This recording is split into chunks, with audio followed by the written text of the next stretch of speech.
Hello, I'm Patrick Jameson, and today we're going to install the PGT aluminum horizontal roller. In today's video, we're going to unpackage the product and show you some of the suggested tools you'll need for this install. Here are some of the suggested tools you'll need for this install. Starting with the right size level, impact screw gun, pliers, razor knife, hook tool, putty knife, tape measure, suction cup, and the appropriate sealant. Here's the aluminum horizontal roller. The configuration is an OX.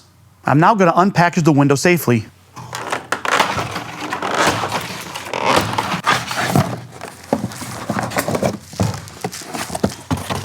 To prevent damage to the screen, I'm going to remove it and set it to the side. Before I can remove the screen, I need to remove the screen adapter.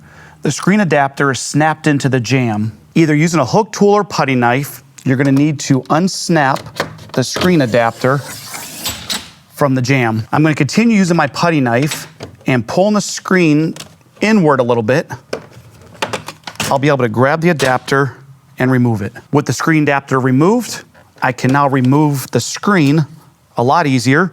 I'll set off to the side and insert it later. To recap, I've now unpackaged the product and showed you some of the suggested tools you'll need for this install. In the next video, I'm going to show you how to properly install the window into the opening.